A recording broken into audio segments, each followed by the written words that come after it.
안녕하세요. 아시맥자 변호사입니다. 2주 잘 보내셨나요? 2주 만에 방송을 하는 거예요. 설날 껴서 방송을 못했고요. 기다려주신 분들이 계실란가 모르겠네요. 어쨌든 건강하게 잘 지내셨으면 좋겠고요.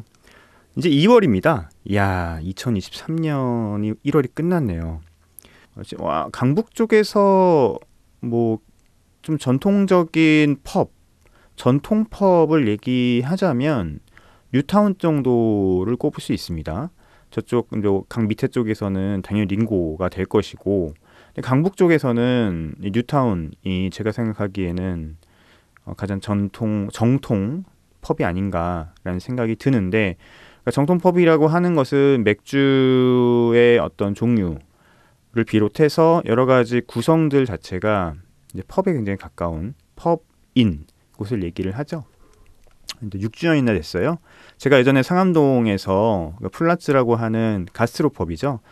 음식을 좀 제대로 제공하고 맥주까지 제공하는 그런 펍을 가스트로펍이라고 하거든요. 가스트로펍을 운영했었을 때 뉴타운도 같이 이제 시작이 됐는데, 저는 일찍 장사를 접었고 당시에 뉴타운은 지금까지 이어지고 있어요.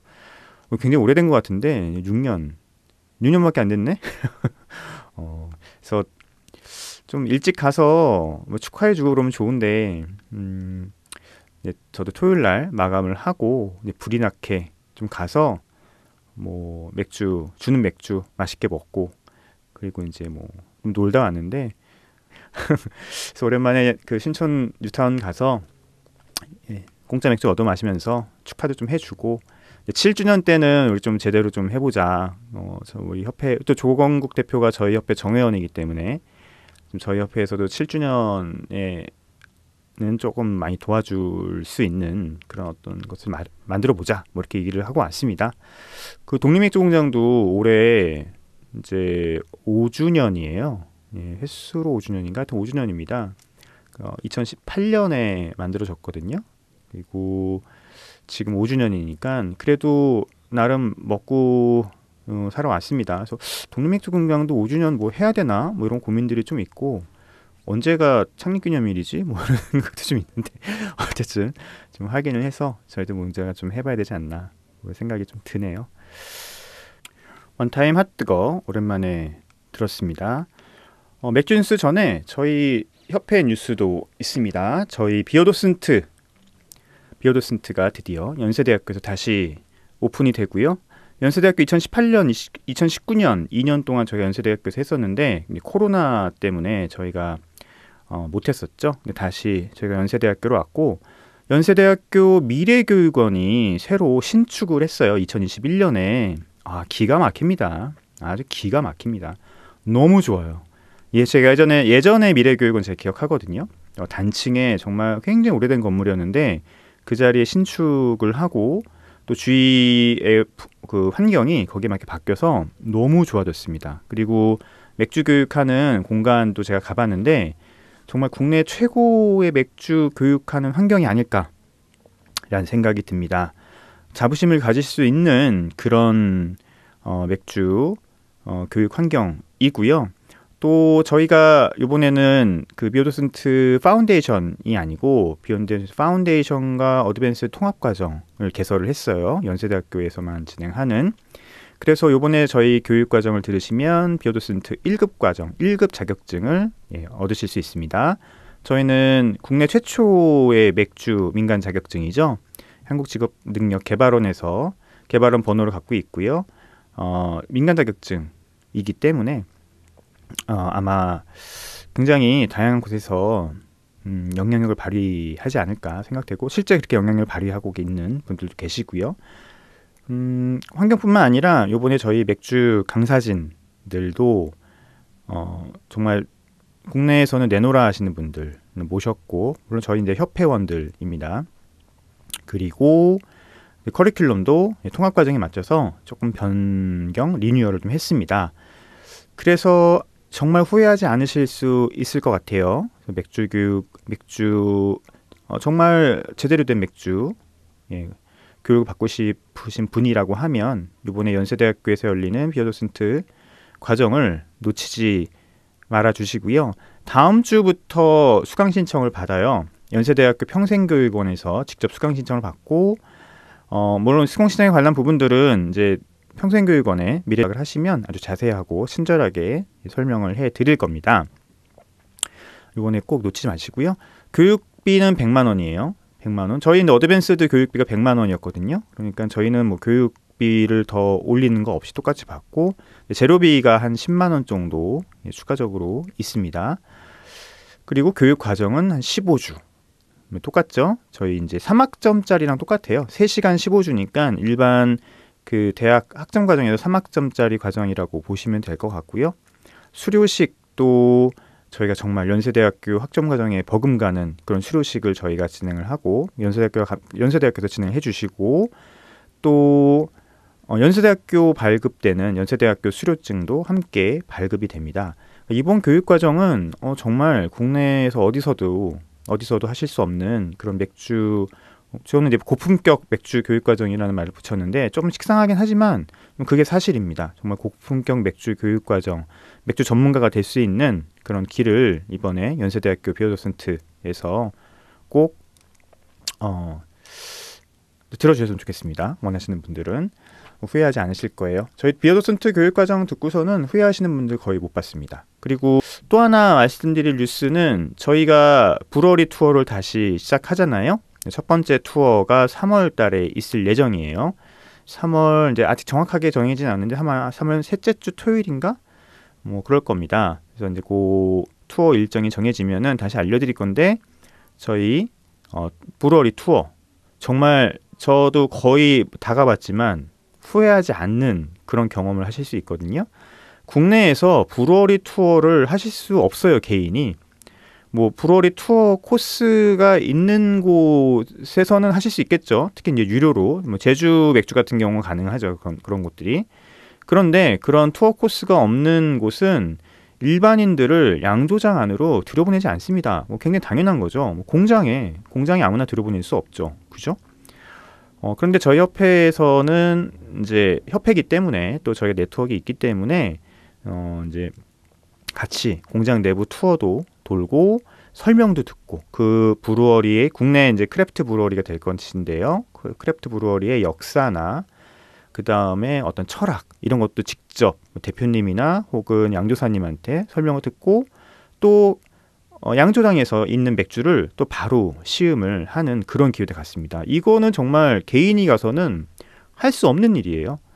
저희 브루어리 투어에서만 저희 가능했던 일이고요. 들어가서 그 뭐 일반인들이 발효조나 혹은 숙성조에 있는 맥주를 바로 드시는 경험을 하실 수가 없잖아요. 거의 없는 경험인데 저희 브루어리 투어에서는 그게 가능합니다. 너무너무 재밌거든요. 그리고 같은 취미를 갖고 있는 사람들이 모였을 때 얼마나 재밌는지 그런 것들도 느끼실 수 있어요. 그래서 제가 지금 듣기로는 살짝 여기서만 말씀드리면 플래티넘, 새로 신축된 플래티넘, 예전에 증평 말고 새로 신축된 플래티넘 끝내줍니다. 안 가봤지만 아직 저는 이제 설계도나 그런 걸 봤었는데 조감도를 봤었는데 플래티넘 정말 엄청난 투자를 했어요. 국내에 그런 정도의 환경을 갖고 있는 브루어리가 아마 없을 겁니다. 플래티넘 브루어리 이번에 투어 제대로 할 거고요.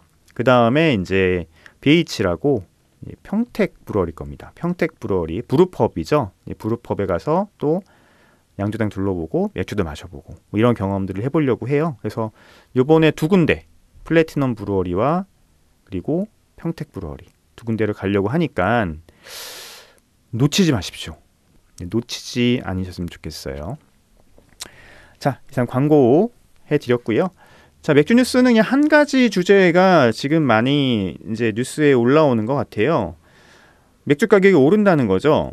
4월부터 맥주 가격 오르나 리터당 주세 30.5원 오른다라고 했는데 주세가 30.5원 오르면 맥주 가격은 오를 수밖에 없어요. 이게 참 주세의 설계의 맹점 중에 하나인데 주세가 오르면 맥주 가격이 계속 오를 수밖에 없거든요. 이게 지금 재료나 이런 거 재료가 인상됐기 때문에 한번 올랐는데 이번에는 이 주세뿐만 아니라 지금 모든 게 다 올랐습니다. 뭐 전기값, 재료값, 뭐 이번에 가스값까지 다 오르는 바람에 이게 아마 오를 것이다 라는 생각이 들고, 이제 모르겠어요. 이렇게 오를 때 정부가 굉장히 좀 지금 특이한 상황이잖아요. 이런 인플레이션 상황이라는 게. 그랬을 때 이렇게 생필품이나 아니면 이런 것들은 물론 맥주가 공공인 건 잘 모르겠지만 어쨌든 그런 것들은 좀 봐서 대책을 세워주면서 하는 게 좋을 것 같은데, 뭐 오른다고 무조건 다 올리면 뭐 국가가 존재할 필요가 없지 않습니까? 뭐 저는 개인적으로 그렇게 생각을 합니다. 특히 공공요금 같은 경우는 당연히 오르겠죠. 모든 건 다 오를 수밖에 없는 거고, 또 경제가 성장한다는 증거기도 하고요. 인플레이션은. 그런데 대책 없이 올리는 건 문제가 된다라는 생각이 듭니다. 그래서 지금 이제 주세도 오르고 맥주 가격이 오르기 때문에 이제 맥주가 이제 서민의 술이다 이거죠. 맥주랑 소주가 아무래도. 그래서 많이 오를 것이다 라는 생각이 들고, 지금 뉴스에 보면은 뭐 한 잔에 지금 6,000원, 맥주가 6,000원 정도 하는데 뭐 8,000원까지 오르는 거 아니냐라고 생각이 드는데, 제조가에서 이렇게 오르면 소매가가 오르게 되고, 소매가가 1,000원이 오르면 도매가가 1,000원이 오르면 소매가는 뭐 적어도 2,000원에서 3,000원도 올라야 되니까 그건 가능하겠죠. 지금 보면은 여기 뉴스에는 뉴스 1인데요. 뭐 맥주, 소주, 위스키, 막걸리 다 오른다라고 되어 있고요. 주세 인상으로 맥주와 막걸리 가격이 4월 인상되고요. 공병, 전기 등 가격 오른 소주값 인상도 불가피하다라고 되어 있고요. 수입 맥주 가격도 오를 것이고 와인 가격도 오른다라고 지금 나와 있네요. 여기도 주세가 리터당 30.5원은 885.7원, 이거 맥주고요. 탁주는 1.5원은 44.4원이 부과된다라고 하네요. 여기 70%가 반영된 금액이 이제 종량세에 따라서 올라가고, 그러다 보니 오른다라고 하네요. 얼마가 오를지는 이제 봐야겠죠.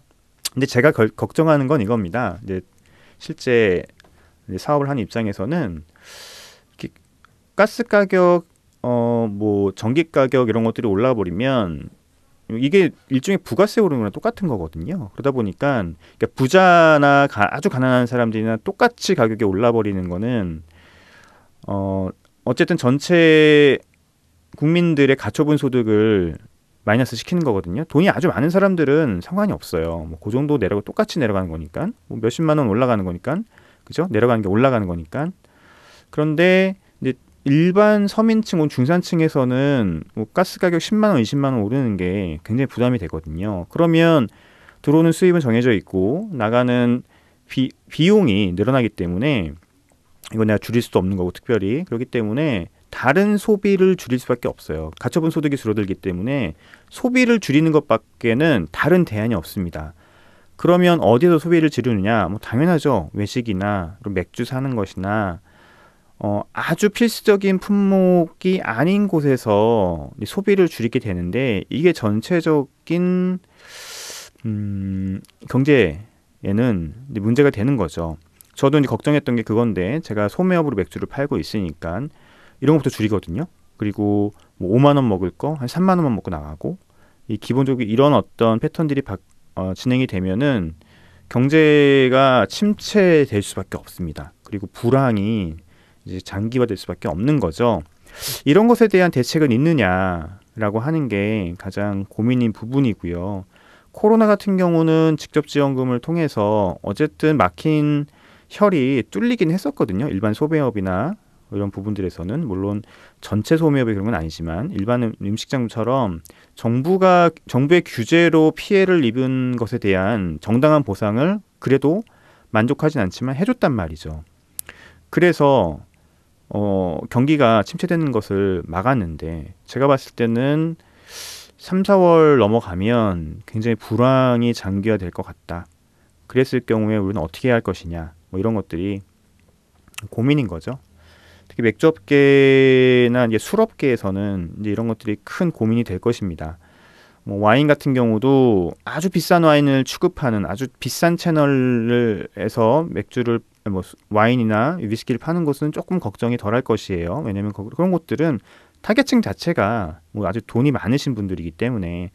그런데 일반 펍이나 캐주얼 와인바 같은 경우는 분명히 타격을 입을 것이고요.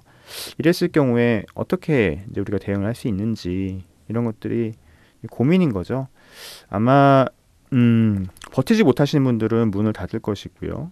그리고 버틸 수 있는 분들은 진짜 근근히 계속 버티시겠죠.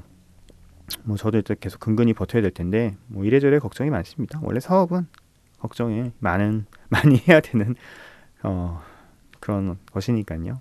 받아들여야 될지 잘 모르겠지만 어쨌든 모두 좀 건승하시길 바라고요.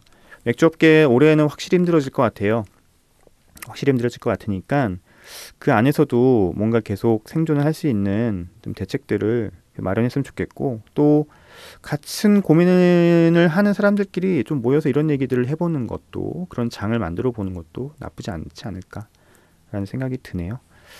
자, 음악 듣고 와서 저희 맥주에 대한 모든 것 비어 딕셔너리 얘기를 해보죠. 세 번째 노래는 90년대 힙합이 아닌 최근 힙합 들고 왔습니다. 그레이, Be Ready. Be Ready 듣고 왔습니다. 여러분들은 준비가 되셨나요? 네, Be Ready. 항상 뭐 하든 Be Ready가 되셨으면 좋겠고요. 비어 딕셔너리 맥주에 대한 모든 것 이어가고 있는데 여전히 A입니다. 저번에 에이징까지 했고 오늘은 알코올부터 할 거예요. 자, 알코올에 대해서 한번 알아보죠. 알코올, 양주에서 알코올이 무엇인지 묻는 것은 판도라 상자 속에 있는 것들을 밝혀내는 것과 같은 일이다. 맥주에서 알코올은 넓은 의미에서 에탄올과 동의어이다. 그렇죠. 에탄올을 보통 우리가 맥주에서는 알코올이라고 하죠. 물론 알코올에는 여러 가지 종류들이 있습니다. 절대 마시면 안 되는 메탄올도 있고요. 퓨젤, 뭐 프로판놀 이런 것들도 있죠. ABV로 표시되는 부분이 바로 우리가 말하는 에탄올의 수치인 것이다. 그러나 맥주는 메탄올, 프로판놀, 이소부탄올, 페닐에탄올을 포함한 소량의 다른 알코올들도 갖고 있긴 하죠. 올로 끝나는 이 심상치 않은 것들을 많이 섭취하면 건강에 해로울 수 있다 라고 합니다. 당연합니다. 알코올은 1급 발암물질입니다. 그러나 풍미 측면에서 그 자체는 물론 발효시 만들어지는 다양한 맛성분의 전구체로서 유용할 수 있다. 소위 고급 또는 프로판놀 같은 퓨젤 알코올들은 중요한 풍미 요소로서 역할하며 깨끗한 라거 맥주보다 에일 맥주에서 보통 더 강하게 느껴진다 라고 하네요. 이 퓨젤 알코올들이 우리 몸속으로 들어오면 악명 높은 숙취물질인 아세트알데하이드 혹은 알데하이드로 전환이 되며 때로는 향기로운 에스테르로 변해서 서양배의 사과, 살구와 같은 맛있는 풍미를 맥주에 부여하기도 한다. 알데하이드에 대해서는 제가 저번에 말씀드렸죠. 숙취에 대해서는. 그래서 여기서 설명드릴 부분은 ABV예요. ABV라고 하는 걸 표시를 하죠. 알코올 바이 볼륨을 얘기를 하고요. 볼륨을 기준으로 표시되는 알코올의 양을 얘기를 합니다.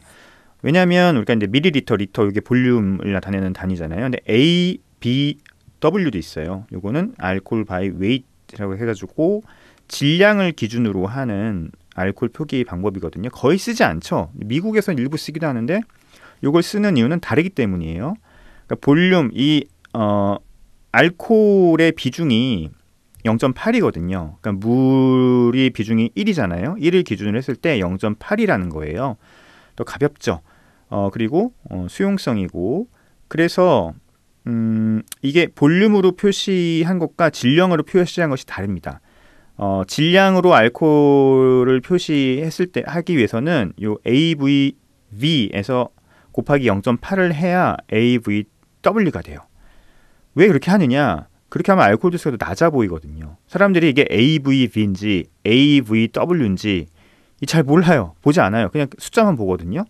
그러다 보니까 미국에서는 알코올 도수를 낮게 보이게 하기 위해서 ABW를 쓰기도 하는데 거의 쓰지 않고 있어요. 그리고 이제 그런 것도 있죠. 그 체코 맥주나 중국 맥주에서 플라토로 표시하는 것도 있습니다.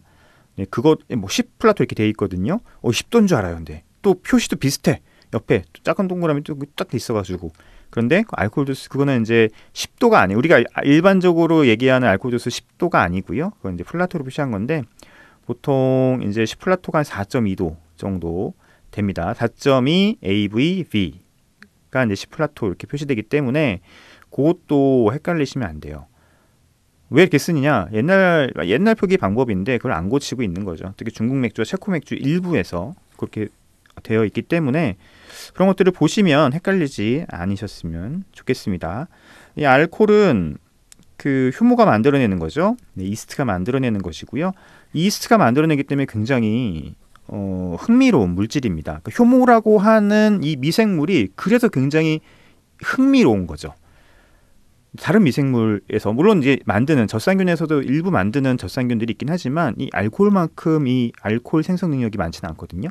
이 알코올은 산소가 없는 공간에서 혐기성 환경에서 효모가 당을 먹고 살아남기 위해서 만들어내는 물질이에요. 결국 결과물인 거죠.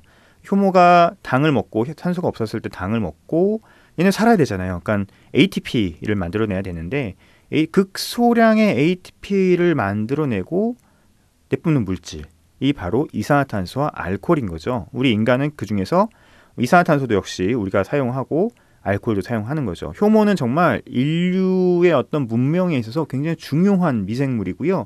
굉장히 사랑스러운 놈들이에요. 알면 알수록.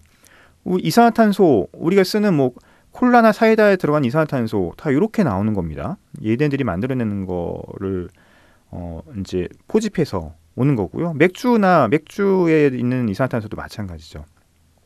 알코올이야 뭐 말하면 뭐합니까? 알코올의 유용성은 단순히 술에만 적용되는 게 아니죠. 이 알코올이 의학계, 의료사에 남긴 어마무시한 이 역할은 뭐 말로 설명할 수 없을 정도죠. 알코올은 그래서 이 알코올을 만들어내는 효모는 정말 사랑스러울 수밖에 없는 녀석들이죠. 이 메탄올과 에탄올은 정말 분자 끝에 결합 차이 하나거든요. 분자 구조식을 보면은. 그런데 메탄올은 우리가 먹으면 죽죠. 바로 죽습니다. 근데 에탄올은 먹으면 즐겁죠. 참, 이게 자연의 오묘함인 것 같아요. 예전에 그 1900년대 초반 그 기사들을 보면 제가 예전에 이제 백종원 선생님 그 다큐멘터리 있잖아요. 백스프릿. 예, 넷플릭스 백스프릿 때문에 1900년대 초반부터 중반까지 그 국내 신문들 기사를 출애가는 기사를 검색을 다 본 적이 있었거든요. 조선일보, 동아일보, 그때 당시 조선일보, 동아일보, 경향신문 뭐 이렇게 있었는데 그때 이 양조업자들이 메탄올을 잘 몰랐던 거예요. 그래서 실제 메탄올을 타서 술을 만들어서 사람들이 먹어서 정말 대형 사고가 몇 번 났습니다. 그 기사가 있어요. 뭐 사람 죽었다는 기사들도 있고 뭐 실명됐다는 기사들도 있고 그런 어떤 그 가짜 술에 대한 사건이 좀 빈발하면서 그 술을 만드는 자격이 굉장히 강화된 측면도 있어요. 그런 측면도 있습니다. 그래서 그런 것들 역사적으로 아시면 또 재밌을 것 같고 그런 것도 참 모아서 얘기해드리면 재밌는 게 많은데 나중에 기회 되면 해드리고요. 자, 에일 뭐 설명 하나만 이제 단어들이 나오지만 이거는 맥주 사전이기 때문에 비어 딕셔너리이기 때문에 당연히 나와야 되는 단어고요. 또 이 책에 대한 타겟층이 뭐 전문가가 아니기 때문에 당연히 나와야 되는 단어입니다. 에일 맥주 분류법에서 맥주는 기본적으로 두 가지로 분류되는데 하나는 에일이고 하나는 라거다. 그쵸, 이렇게 구분하죠. 왜 이렇게 구분하느냐? 이게 가장 쉽거든요. 에일과 라거 구분하는 거. 에일은 에일 효모 사카라미세스 세레비시아라는 종이 발효해서 나오는 그런 술이고 상면 발효 효모라고 한다라고 되어 있습니다. 근데 여기 설명에서는 발효조의 윗부분에서 발효를 진행하기 때문에 상면 발효 효모라고 한다는 게 되어 있는데 뭐 솔직히 조금 맞는 말은 아니죠. 발효조의 윗부분에서 발효를 하는 게 아니고 발효를 하면서 효모들이 위로 떠올라서 그런 거예요. 그런 이유는 이제 이 사카라미세스 세레비시아 같은 경우는 증식을 할 때 이제 쫙 연결돼서 증식을 하거든요. 그러니까 그 출하를 할 때 쭉 연결된 출하 방식으로 번식을 하기 때문에 이산화탄소의 영향을 많이 받아요. 그래서 스스로 만드는 이산화탄소 위로 떠오르잖아요. 그러다 보니까 우산과 같은 역할을 하면서 위로 떠올라서 이제 상면 발효, 꼭 위에서 발효되는 것처럼 보이기 때문에 이제 그런 이름이 붙었고, 라거 효모 같은 경우는 하면 발효 효모죠. 얘네들은 천천히 발효를 하고 위로 떠오르지 않습니다. 얘네는 출하를 할 때 이렇게 뭐 한두 개 출하하고 떨어지고 한두 개 출하하고 떨어지고 이렇게 이제 발효를 하기 때문에 출하를 하기 때문에 얘네들은 이산화탄소 영향을 받지 않죠. 그리고 워낙 천천히 조용히 발효를 하기 때문에 얘는 꼭 밑에서 발효하는 것처럼 느껴지기 때문에 하면 발효 효모라고 이렇게 이름이 붙여졌는데, 뭐 실제 내가 밑에서 발효하고 위에서 발효하고 그런 건 아닙니다. 발효는 똑같은데 그 기작과 결과가 이제 그런 식으로 보여서 이렇게 이름이 지어진 거죠. 그렇습니다. 그 에일 같은 경우는 더 높은 온도에서 활동을 하며 더 많은 향과 풍미뿐만 아니라 더 많은 탄산과 에탄올을 만들어낸다. 따라서 에일은 라거보다 일반적으로 풍미와 캐릭터 측면에서 효모의 영향을 더 많이 받는다고 할 수 있다.